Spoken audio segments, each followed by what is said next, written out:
akan membawakan materi tentang hakikat bahasa. Simak video berikut ini. Definisi bahasa.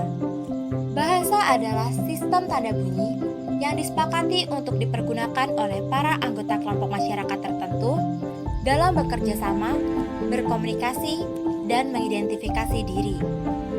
Bahasa sebagai sistem terdiri atas dua, yaitu sistematis dan sistemis. Sistematis adalah bahasa tersusun menurut suatu pola, tidak tersusun acak atau secara sembarangan. Sedangkan sistemis, bahasa bukanlah sistem tunggal, melainkan terdiri dari beberapa subsistem, yaitu fonologi, morfologi, sintaksis, dan lain-lain. Bahasa sebagai lambang. Di sini ada tiga, yaitu tanda, lambang, simbol. Tanda bersifat alamiah. Contohnya, ada asap, tandanya yaitu ada asap. Kemudian lambang, bersifat konvensi dan arbitrer, yaitu tidak ada hubungan langsung yang bersifat wajib antara lambang dengan yang dilambangkannya.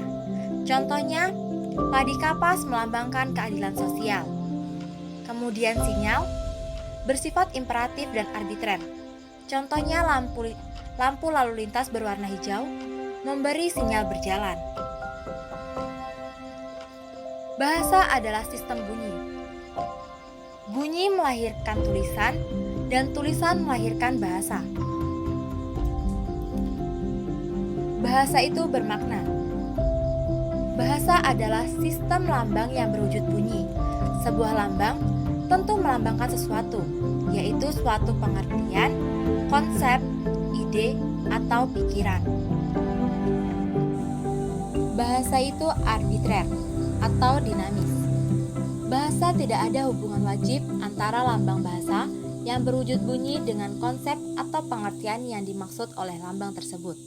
Misalnya, lambang bunyi kuda melambangkan sejenis binatang berkaki empat yang dapat ditunggangi.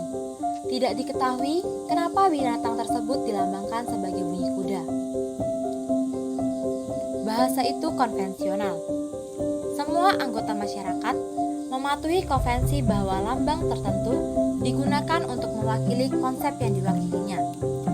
Misalnya binatang berkaki empat yang dapat ditunggangi dilambangkan dengan bunyi kuda sehingga semua masyarakat Indonesia wajib mematuhinya. Saya, Fitri Utami Nur Aziza, akan menjelaskan tentang fungsi bahasa Indonesia. Silakan menyimak video berikut ini. Fungsi bahasa dibagi menjadi dua, yaitu fungsi bahasa secara umum dan fungsi bahasa secara khusus. Fungsi bahasa secara umum. 1. Sebagai alat komunikasi. Manusia sebagai makhluk sosial membutuhkan bahasa untuk berkomunikasi, yaitu untuk menyampaikan ide, keinginan, dan gagasan. 2. Sebagai alat berintegrasi dan beradaptasi sosial. Pada saat beradaptasi di lingkungan sosial, seseorang akan memilih bahasa yang digunakan tergantung situasi dan kondisi yang dihadapi. Dengan menguasai bahasa suatu bangsa, memudahkan seseorang untuk berbaur dan menyesuaikan diri. 3. Sebagai alat kontrol sosial. Bahasa dapat mempengaruhi sikap, tingkah laku, serta tutur kata seseorang. Kontrol sosial dapat diterapkan pada diri sendiri dan masyarakat. Contohnya, buku-buku pelajaran, ceramah agama, orasi ilmiah, mengikuti diskusi, serta iklan layanan masyarakat. 4. Sebagai alat untuk mengungkapkan perasaan dan ekspresi diri. Bahasa mampu mengungkapkan gambaran, maksud, gagasan, dan perasaan. Melalui bahasa, kita dapat menyatakan secara terbuka segala sesuatu yang tersirat di dalam hati dan pikiran kita. Fungsi bahasa secara khusus. 1. Mengadakan hubungan dalam pergaulan sehari-hari. Manusia adalah makhluk sosial yang tak terlepas dari hubungan komunikasi dengan makhluk sosialnya. Komunikasi yang berlangsung dapat menggunakan bahasa formal dan non-formal. 2. Mewujudkan seni atau sastra. Bahasa yang dapat dipakai untuk mengungkapkan perasaan melalui media seni seperti syair, puisi, prosa, dan lain-lain. Terkadang bahasa yang digunakan memiliki makna denotasi atau makna yang tersirat. 3. Mempelajari bahasa-bahasa kuno. Dengan mempelajari bahasa kuno, kita dapat mengetahui peristiwa atau kejadian di masa lampau. Misalnya, untuk mengetahui asal dari suatu budaya yang dapat ditelusuri melalui naskah kuno atau penemuan prasasti-prasasti. 4. Mengeksploitasi iptek. Manusia akan selalu mengembangkan berbagai hal untuk mencapai kehidupan yang lebih baik. Pengetahuan yang dimiliki oleh manusia akan selalu didokumentasikan supaya manusia lainnya juga dapat mempergunakannya dan melestarikannya demi kebaikan manusia itu sendiri. Semua, saya Aini Mas Puspaningrum akan menjelaskan tentang sifat-sifat bahasa. Silakan disimak ya. Sifat-sifat bahasa. Beberapa sifat-sifat bahasa sudah dijelaskan pada materi hakikat bahasa, yaitu bahasa adalah sebuah sistem berwujud lambang, berupa bunyi, bersifat arbiter, dan konvensional. Jadi, pada materi ini saya akan melanjutkan sifat-sifat bahasa yaitu unik, universal, produktif, dan bervariasi. Bahasa itu bersifat unik. Unik secara singkat dapat diartikan sebagai ciri khas atau ciri khusus.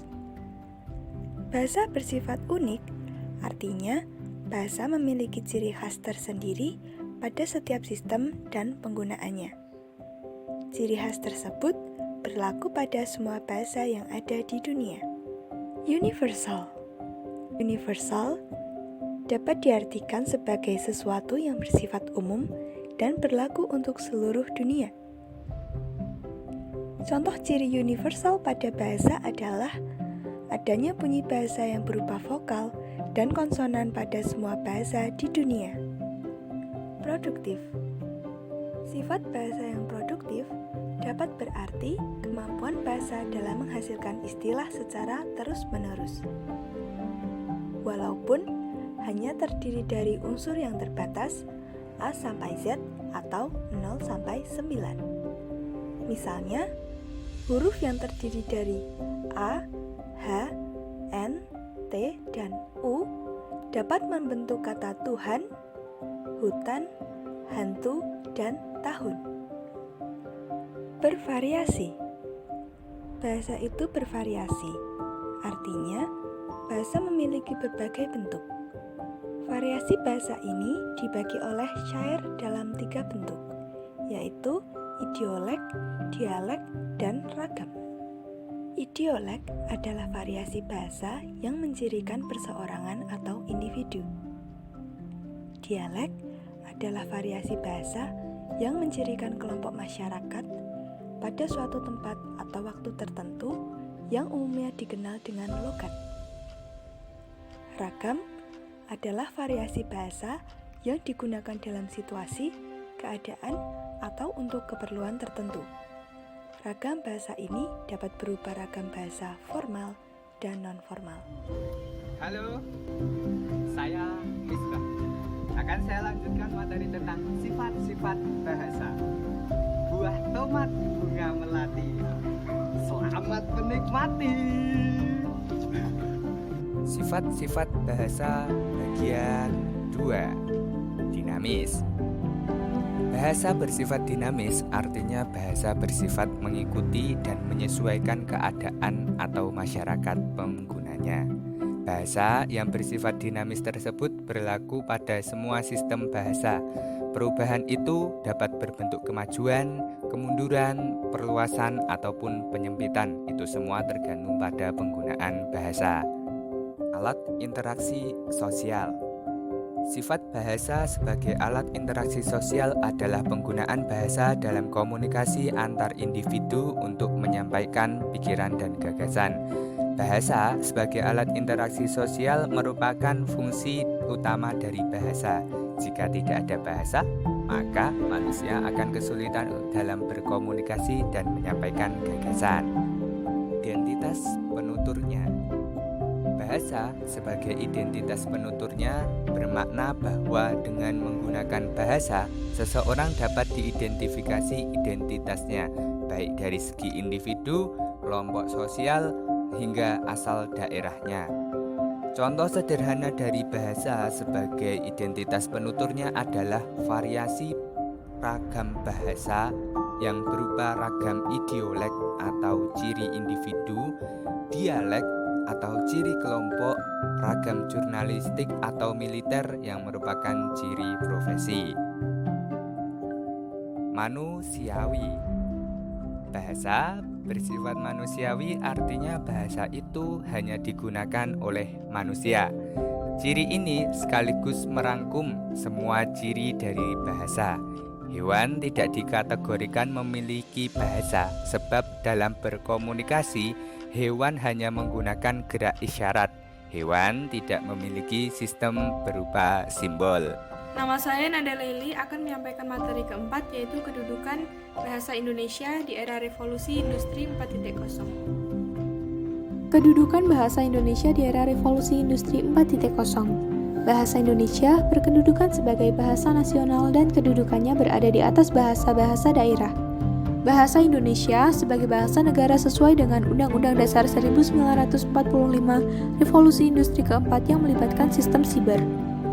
Kemajuan teknologi memasuki era digital ini berdampak pula dengan komunikasi manusia yang menggunakan bahasa sebagai medianya. Dalam era digital, teknologi bahasa membantu manusia dalam berkolaborasi, berbisnis, berbagi pengetahuan, dan berpartisipasi dalam perdebatan sosial dan politik terlepas dari permasalahan bahasa dan keahlian menggunakan komputer. Bahasa Indonesia lahir sesuai dengan citra bangsa Indonesia yang sangat menjunjung etika budaya timur. Kesopan santunan dalam bahasa Indonesia termasuk sebagai warisan budaya. Bahasa memiliki kemampuan untuk meningkatkan kemampuan manusia sampai titik homo humanus, yakni manusia berbahasa dengan jiwa yang halus, mempunyai rasa kemanusiaan, dan berbudaya.